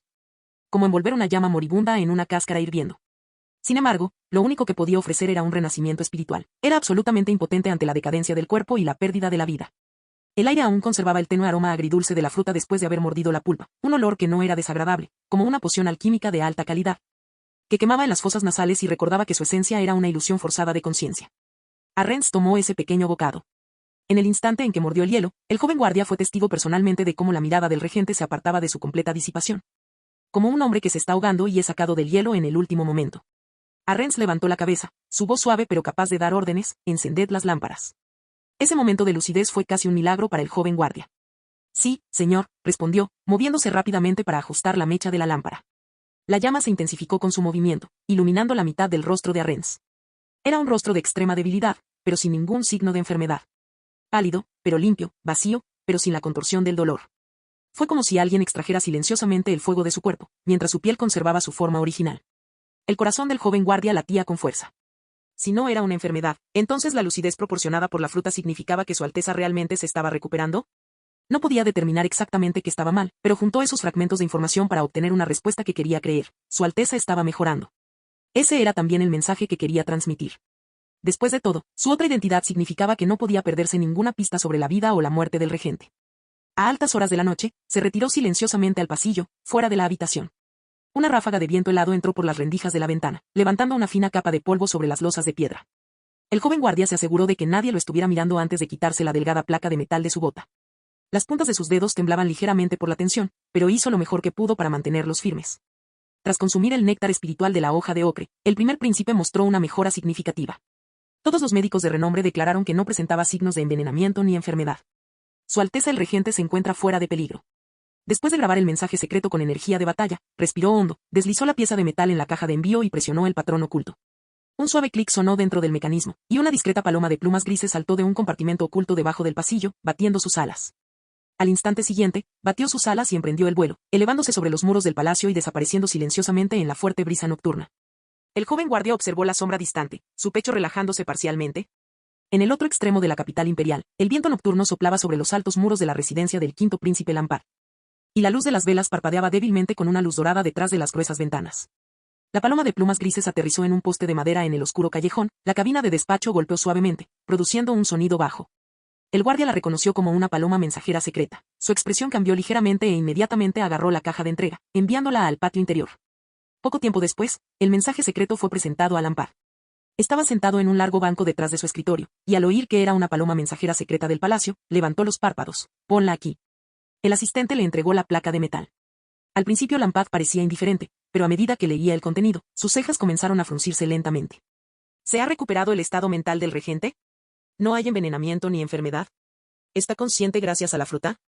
Los dedos de Lampard se detuvieron en el borde del mensaje. Su voz era tan fría como si hubiera estado sumergida en agua de pozo. «Preparad los caballos». El asistente se sorprendió. «Su Alteza, ¿y ahora?» «Ahora». Dejó la placa de metal, se levantó y se puso la túnica exterior con movimientos rápidos y decididos. Lampard cruzó el patio lateral, cruzó un puente de madera y entró al interior de la residencia. Al final de las escaleras solo había una puerta de madera cerrada con cerradura de hierro. Lampard levantó la mano y el guardia de la puerta inmediatamente abrió la cerradura oculta. Tan pronto como se abrió la puerta de madera, el aire frío y húmedo escapó, las profundidades del sótano quedaron oscuras y silenciosas, como un secreto esperando ser revelado. Lampard entró en las sombras y dijo en voz baja: «Enciendan las lámparas». Cuando se encendió la luz de la fogata, se alejó solo, con expresión inalterada. Cuanto más bajaba, más frío se volvía el aire. El pasillo al pie de la escalera era estrecho, con las paredes talladas a ambos lados con antiguos motivos florales, aunque allí los motivos estaban invertidos, con los pétalos apuntando hacia abajo, como una oración subvertida. Solo cuando la luz cayó sobre el suelo se hizo evidente la visión verdaderamente inquietante. Todo el piso estaba cubierto con las marcas demoníacas de la corona floral invertida de la iglesia de la flor de la pluma dorada. Cada línea parecía tallada en la piedra con un cuchillo, de una profundidad antinatural, y una tenue luz dorada oscura brillaba entre los patrones, pulsando sutilmente como un ser vivo. Las paredes estaban cubiertas de antiguas inscripciones en escritura manuscrita, borrosa por el tiempo, pero que aún conservaba huellas fervientes. Como si el escultor se encontrara en ese momento en una encrucijada entre la piedad extrema y la locura. En los candelabros ardían llamas de color azul claro. No era el color normal del fuego, sino un símbolo del poder de alguna raza extranjera. La luz caía fríamente sobre las paredes de piedra, haciendo que todo el espacio subterráneo pareciera sumergido en un mar profundo. El aire olía ligeramente a metal, como si fuera un rastro persistente de sangre que ha permanecido dispersa durante mucho tiempo. Al final del pasillo había una plataforma circular de piedra en silencio. La plataforma fue tallada en un solo bloque de roca, sus patrones se entrelazaban como fisuras doradas que se extendían por la superficie, brillando débilmente, como si algo respirando estuviera atrapado dentro. Era un lugar donde una persona común y corriente sufriría un terrible dolor de cabeza solo por acercarse. La mirada de Lampard estaba tranquila, no se detuvo. Y en el centro de la plataforma de piedra, un hombre estaba sentado con las piernas cruzadas. Estaba sentado descalzo, su físico tan robusto como una roca gigante pulida por los vientos de la montaña. Su piel no era simplemente de color bronce, estaba sutilmente permeada por un aura delgada, oscura y nebulosa que emanaba lentamente de sus clavículas, los costados de sus brazos y los surcos de su columna. Como una maldición contenida que respiraba bajo su carne. Una capa de sacrificio de color rojo oscuro cubría sus hombros, sus bordes, tocados por el aura oscura, estaban ligeramente ondulados, como si estuvieran quemados y perdiendo su color original.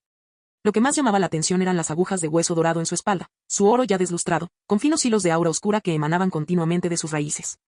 Los ojos del hombre permanecieron cerrados y sus pestañas inmóviles. Sin embargo, el aire a su alrededor estaba ligeramente distorsionado, como si una mano invisible intentara liberarse del interior de su cuerpo. Lampard se detuvo ante la plataforma de piedra, respiró profundamente y su voz, respetuosa aunque aún más baja, dijo: «Señor enviado divino, estoy aquí para informar sobre el estado de salud del regente». Levantó ligeramente la mirada, observando la figura inmóvil sobre la plataforma de piedra, y habló directamente, sin andarse con rodeos. El regente está bebiendo el néctar espiritual de la fruta. Su estado actual no se deteriora tan rápidamente como hace 2 años. El néctar espiritual de la fruta lo mantiene en un estado casi inconsciente. Su debilidad parece sustentarse en él. Su voz se hizo más suave hacia el final, sabía muy bien que eso no debería estar sucediendo. Según la trayectoria inicial de la maldición, la condición del regente decayó visiblemente cada mes, comenzando hace 2 años. Pasando de poder estar de pie en la corte matutina a solo poder sentarse para breves discusiones, y ahora casi no puede salir de sus aposentos. Todo esto se originó a partir de la maldición de la gracia divina otorgada personalmente por el mensajero divino Salomón, separación de la vida sin rastro. La gracia divina era una habilidad sobrenatural exclusiva de la teocracia de la flor de la pluma dorada, muy parecida a los talentos del linaje del imperio, pero las gracias divinas siempre eran otorgadas por los obispos. El único enviado divino que Salomón activó, separación de vida sin rastro. Esta era una maldición invisible, inodora, indetectable por los hechizos de neutralización y fuera del alcance de pociones mágicas, bendiciones o artes sacrificiales. Solo causaba un debilitamiento lento del objetivo, sin una muerte inmediata. Podía matar silenciosamente a un regente en el corazón del palacio, bajo la protección de varios caballeros, sin dejar una sola herida. Sus únicas dos desventajas eran su baja velocidad y la necesidad de que el lanzador gastara una cantidad equivalente de energía vital. Lampad lo sabía. En ese momento, vio la piel del divino mensajero Salomón, expuesta por las costuras de su túnica de sacrificio, en un tono más oscuro que unos días antes, con venas sutilmente prominentes. Como si la tinta se filtrara lentamente por sus vasos sanguíneos. No fue aquel un milagro fingido, sino un precio real. Cada vez que el regente se debilitaba, Salomón también se debilitaba un poco con él. Sin embargo, sabía que esta maldición era la mejor manera de derrocar al regente. ¿Tóxico? Ya lo había intentado antes, hacía 2 años, había difundido un veneno muy sutil a través de la circulación de platos, el intercambio de utensilios y la rotación de criadas. El resultado fue apenas alertar a unos cuantos guardias, mientras que el regente permaneció ileso después de docenas de pruebas, agujas de plata y capas de oraciones, sin siquiera mostrar algún signo de incomodidad. La familia imperial poseía el mejor y más completo sistema de desintoxicación del imperio, desde las comidas hasta las criadas, desde las agujas de plata hasta los reactivos, cada paso estaba meticulosamente controlado. Francamente, a menos que todo el palacio pudiera quedar paralizado, el envenenamiento fue simplemente una broma. ¿Asesinato suicida? El incidente del segundo príncipe ya había demostrado su rentabilidad. Sacrificar a un guerrero trascendental de alto nivel solo le costó un brazo. Aunque sacudió los cimientos, el precio fue demasiado alto, y el primer príncipe no poseía la frívola personalidad del segundo príncipe. ¿Ataque de guerreros? Las formaciones de guardia y defensa de la capital imperial no eran simplemente un adorno. Incluso 10 escuadrones podrían no ser capaces de penetrar el corazón del palacio, y eso solo pondría a todos en alerta máxima. Pero esta maldición era indetectable, imposible de rastrear e inevitablemente fatal. Esta fue una de las formas en que la Iglesia de la Flor de la Pluma Dorada le ofreció ayuda. Lampad continuó, me preocupa que la maldición se vea afectada por el néctar espiritual de la fruta. Mensajero divino, ¿afectará esto el resultado que buscamos? El enviado divino Salomón no abrió los ojos ni cambió la profundidad de su respiración, se limitó a responder con un susurro casi imperceptible. No, esto solo prolongará un poco el tiempo. Lampad frunció el ceño levemente. ¿Cuánto durará esto? No más de 2 años. La voz del enviado divino Salomón carecía de emoción. La espada de la maldición está en tu corazón, caerá tarde o temprano. Entonces, sus labios parecieron moverse levemente, con un vago y casi imperceptible matiz de burla. ¿Qué? ¿Su Alteza está impaciente? Lampad no respondió de inmediato. Reflexionó sobre sus planes, los preparativos de la iglesia, el futuro que prometía la teocracia de la Flor de la Pluma Dorada y el momento oportuno en que el trono quedaría vacante. En su mente, las pistas se reconectaban una a una. No se trataba de una simple usurpación, sino de su verdadera conspiración, orquestada años atrás. Lo que Lampad quería nunca era heredar el imperio, sino dividirlo. Para asumir la capital imperial en el caos, cada paso que dio fue preciso y sigiloso. Incapacitar al regente con una maldición, permitiendo que la capital imperial pierda su autoridad central, pero sin dejarlo morir inmediatamente, dándole así tiempo suficiente. Incitar al conflicto entre los príncipes imperiales, arrojando al caos la línea de sucesión. Utilizar piratas financiados por fuentes oscuras y ejércitos rebeldes para socavar continuamente el orden público imperial. El Ministerio de Asuntos Militares necesitaba fragmentarse, y por eso asesinaron al segundo príncipe. El poder militar quedaría sin líder, con facciones que lucharían por sus propios intereses. Algunos comandantes de legión incluso ya habían contactado con él. Era necesario romper la cadena económica. El duque Calvino estaba dispuesto a apoyar la división. Si se aliaba con Lampad, el tesoro imperial se reduciría instantáneamente a la mitad. El duque Calvino apoyaría la división porque creía que el poder de la capital imperial estaba menguando, y su segundo hijo, Eduardo, era una figura central en la Iglesia de la Pluma de Oro. Lampad incluso estableció contacto con otras provincias orientales, e incluso con el territorio del norte. Después de todo, Luis Calvino también era un Calvino.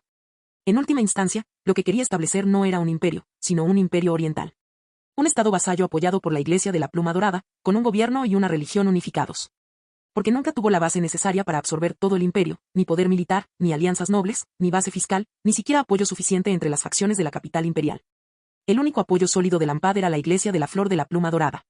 No podía, y nunca tuvo la intención de, gobernar todo el imperio, quería un trono más pequeño, pero más seguro. No es un emperador, sino el señor de las tierras del este, reconocido por la Iglesia. Cuanto más reflexionaba Lampad, más sentía que el camino bajo sus pies se volvía cada vez más firme. Entonces Lampad dijo suavemente, entonces lo dejo en manos del mensajero divino.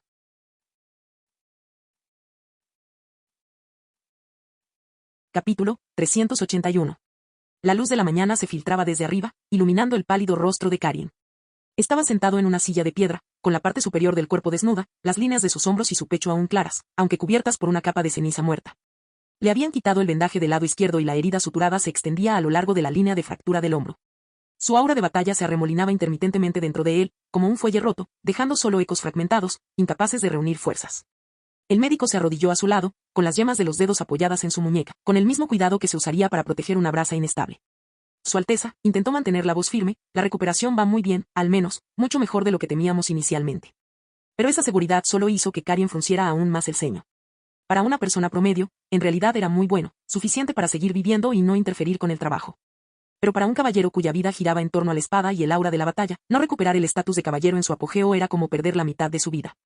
Karen no respondió, ni su expresión cambió, pero sus ojos estaban llenos de frialdad. Tras un largo silencio, finalmente habló con voz ronca. ¿Cuál es la situación actual del primer príncipe? El médico dudó visiblemente un momento antes de responder finalmente. El regente ha bebido el néctar espiritual de la hoja de ocre y está mucho mejor. Al menos puede aguantar la reunión de mañana. Karen asintió, sus movimientos pesados, como si apenas pudiera reprimir alguna emoción más profunda. Pero no había ningún signo de relajación en sus ojos, solo una sombra que se extendía constantemente. Vete, dijo Karen en voz baja. El médico hizo una rápida reverencia y se fue, cerrando la puerta tras de sí. El silencio detrás de la puerta duró menos de 3 respiraciones antes de que la respiración de Karen cambiara notablemente. Al principio fue rápido, luego pesado, como una bestia reprimida retorciéndose en su pecho, lista para desgarrarle la piel en cualquier momento. De repente, Karen levantó el pie y pateó violentamente la silla cercana.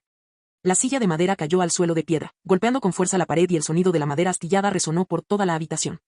Karen fingió no haber oído nada y luego golpeó la pared aún más fuerte. Su puño derecho golpeó con fuerza la pared de piedra, haciendo volar escombros en todas direcciones, pero no se detuvo.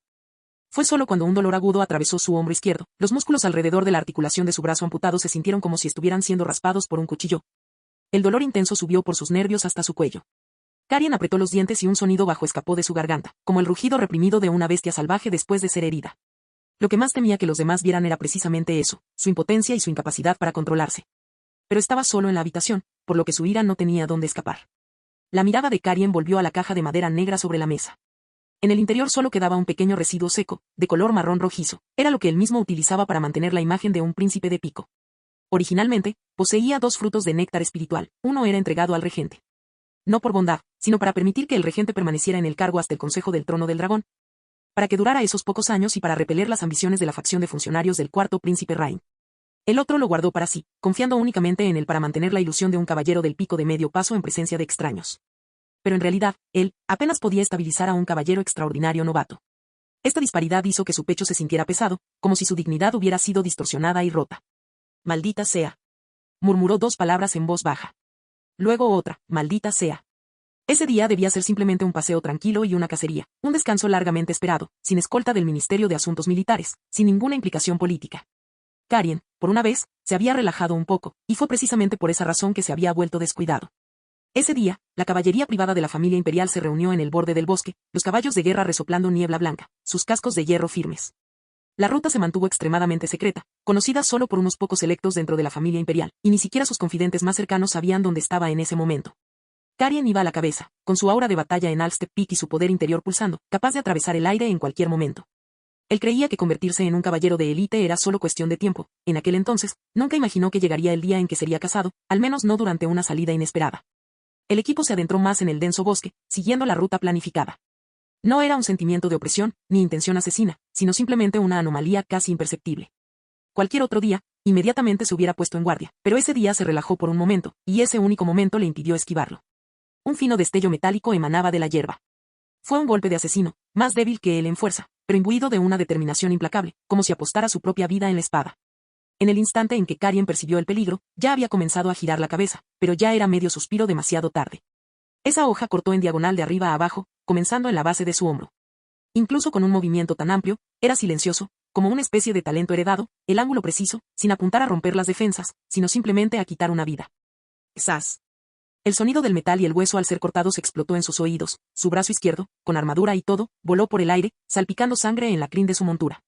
El dolor le hizo ver borroso y cayó pesadamente del caballo, golpeándose la columna contra la raíz de un árbol. Los meridianos de su aura de batalla se interrumpieron y la fuerza residual fluyó hacia atrás, casi ahogándolo. El asesino avanzó de nuevo, su velocidad no le pareció rápida, pero sí tan implacable que parecía querer cortar todas sus conexiones vitales, parecía ser algún tipo de talento heredado. Él no estaba allí para luchar, sino para eliminar al objetivo. Karen levantó su espada para bloquear el golpe, pero su brazo derecho temblaba por el intenso dolor, incapaz de mantenerlo firme. Si hubiera dudado aunque fuera medio segundo más, habría muerto por esa espada. No había odio en los ojos del asesino, ni ira, solo la ejecución fría y despiadada de las órdenes. Justo cuando el segundo golpe estaba a punto de ser asestar, los guardias de la familia imperial finalmente reaccionaron. «Proteja a su Alteza». 3 caballeros extraordinarios avanzaron, uno de ellos derribó al asesino y lo aplastó contra el tronco de un árbol. En el momento en que el asesino fue capturado, un extraño sonido de ahogo salió de su garganta, como si fuera algún tipo de activación preprogramada. Al instante siguiente, todo su cuerpo quedó inerte, como si le hubieran arrebatado la vida, y murió en silencio. Sin lucha, sin últimas palabras, ni siquiera una expresión de dolor. Murió tan silenciosamente como una sombra que se desvanece sin dejar rastro. Carien se apoyó contra el árbol, la sangre goteaba continuamente, su mano temblaba demasiado para sostener la espada, pero su mente estaba excepcionalmente clara. Un asesino, más débil que él, podría acecharlo en el camino necesario, herirlo gravemente de un solo golpe y acabar con su vida inmediatamente después de ser capturado. Esto no fue en absoluto una coincidencia. Solo había una explicación: alguien le había revelado la ubicación al asesino con antelación. En ese momento, el miedo, por primera vez, se convirtió en sospecha. En los días que siguieron al asesinato, toda la capital imperial parecía normal en la superficie, pero a los ojos de Carien, cada rincón exudaba una frialdad inusual. No es que nadie haya investigado. Por el contrario, sus propios hombres, el Ministerio de Defensa, la Junta de Censura e incluso espías enviados en secreto por varias familias nobles investigaron durante medio mes entero. Se registró meticulosamente el bosque, se compararon los rastros del aura de batalla y se registró cada rastro del aliento del asesino antes de morir. Pero no se encontró nada. Sin origen, sin identidad, sin marca organizacional. Fue como si el asesino hubiera nacido para ese golpe en particular y hubiera muerto a causa de él. Pero para Carien, la incapacidad de encontrar algo era, en sí misma, el mayor defecto. Porque no había mucha gente capaz de controlar a un asesino de ese calibre, y menos aún que pudiera ordenarle que lo matara. La oficina de censura envió gente, pero no encontró pistas efectivas. Dentro del Ministerio de Asuntos Militares, algunas personas fomentaban intrigas en secreto, diciendo con frecuencia: la herida de su Alteza se encuentra en los meridianos de su aura de batalla, me temo que no volverá a su mejor momento. El imperio necesita un sucesor que sepa luchar.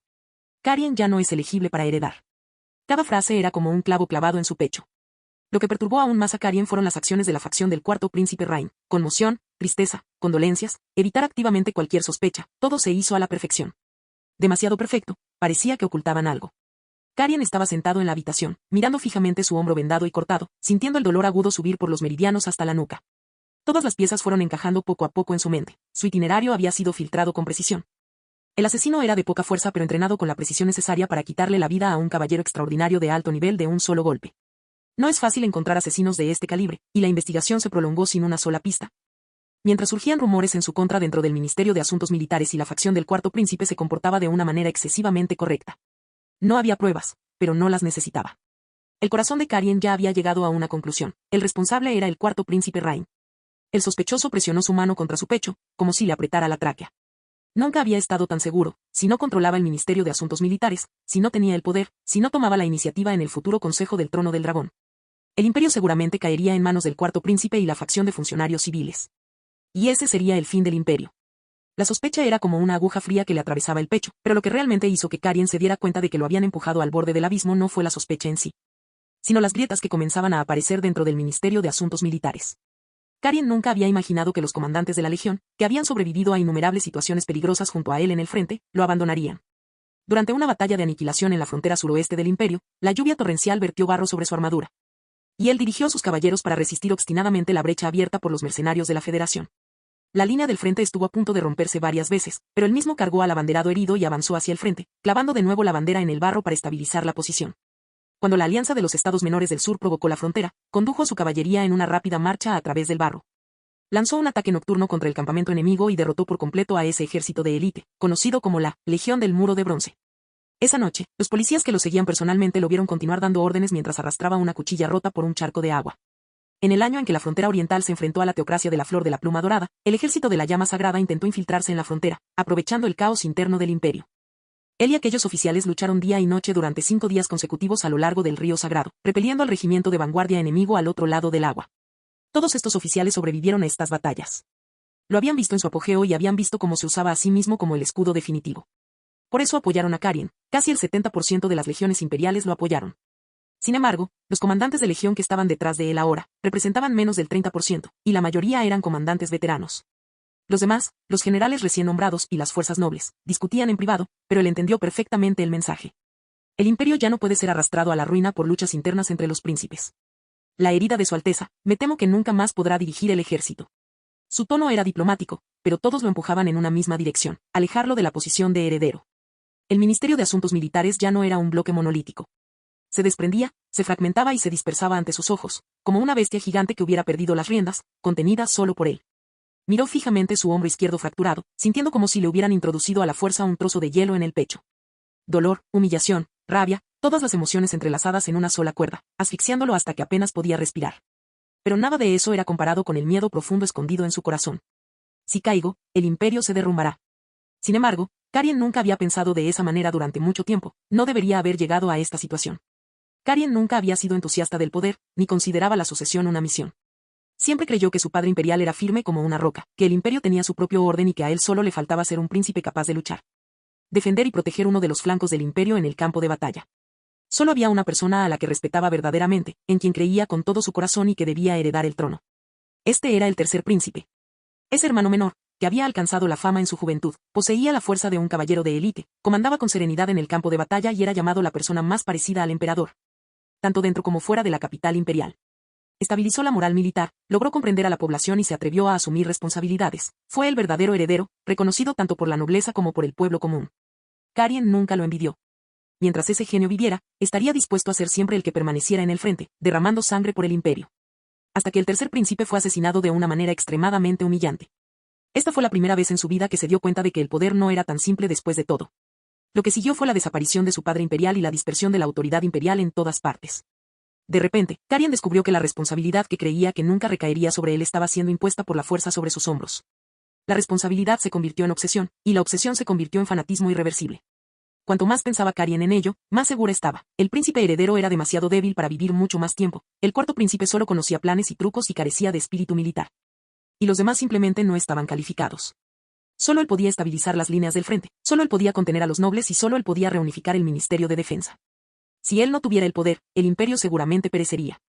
Este pensamiento ardía en su pecho como fuego, manteniéndolo lúcido en medio del dolor y obligándolo a sumergirse cada vez más profundo.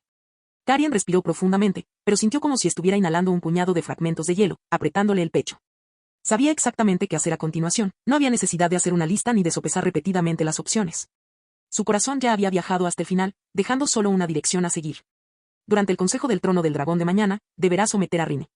Necesita hacerle creer al Ministerio de Defensa que sigue siendo el príncipe que sabe luchar. Incluso si necesita confiar en el néctar espiritual de la fruta para mantenerse, aferrarse hasta el momento crucial es suficiente. Necesita recuperar el control absoluto del Ministerio de Defensa, o la moral de las Fuerzas Armadas será sacudida por los otros herederos en cualquier momento. El regente debe permanecer en el poder durante algunos años. Si cae, el cuarto príncipe puede asumir legítimamente el control de todo en el vacío de poder. Necesita encontrar a la persona detrás del asesino, incluso si la respuesta ya ensombrece su corazón. Sobre todo, necesita hacer creer a todos que solo yo puedo salvar el imperio. Esto no es ambición, sino una resolución impuesta por el miedo. Y esta resolución es más firme que cualquier ambición.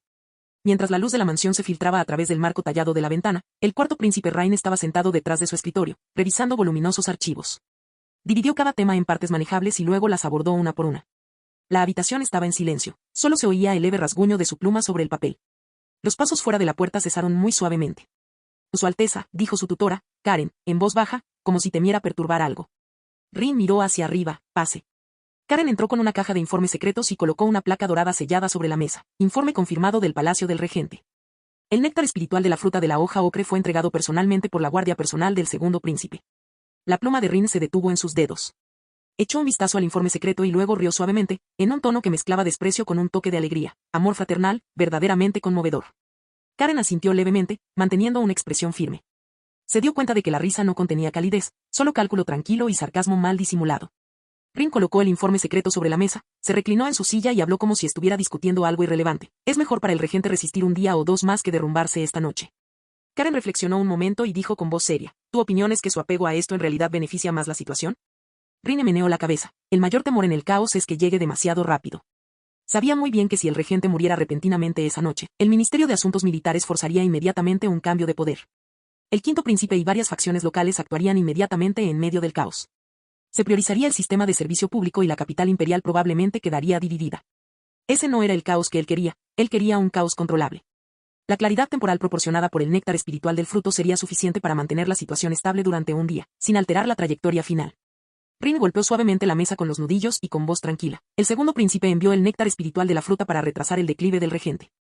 Él cree que por cada día que la autoridad imperial permanece estable, gana otro día para ganar el apoyo del pueblo en el Ministerio de Asuntos Militares. Karen preguntó lentamente, ¿este paso, en tu opinión, será un obstáculo o una protección? Raine, por el contrario, sonrió levemente, todo lo contrario. Dado que el regente no morirá en el corto plazo, la capital imperial no perderá el control inmediatamente, pero el regente seguramente morirá en el largo plazo y la autoridad imperial no podrá consolidarse. Los nobles y comandantes de las legiones tendrán más tiempo para ser puestos gradualmente bajo su control, y el segundo príncipe tampoco podrá asumir el poder militar exclusivo. Un gobernante que logra mantenerse en el poder, pero que no puede interferir en la política, este es el estado ideal para nosotros. Cerró los ojos. Mañana es la oportunidad. El regente parece capaz de mantener el poder, pero ciertamente no podrá permanecer firmemente en su lugar, y el Ministerio de Asuntos Militares no podrá obtener autorización legal durante el Consejo. Karen continuó preguntando, como si estuviera ayudando a Rine a organizar sus pensamientos. A juzgar por la tendencia, tienes la ventaja, pero la situación aún no ha llegado a un punto de victoria garantizada, ¿verdad? Rine respondió tímidamente, alto, pero no más del 50%. Los nobles observan, el Ministerio de Defensa lo ignora y los señores locales no quieren correr riesgos. Cualquier acontecimiento inesperado podría volver la situación en su contra. Por supuesto, Rine no puede apostar sobre cuánto tiempo vivirá el regente, necesita preparar un plan B. Mañana, si el Consejo no llega a una conclusión, ganaremos.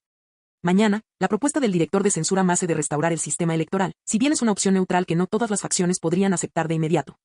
También hará que la gente se dé cuenta de que necesita elegir un bando.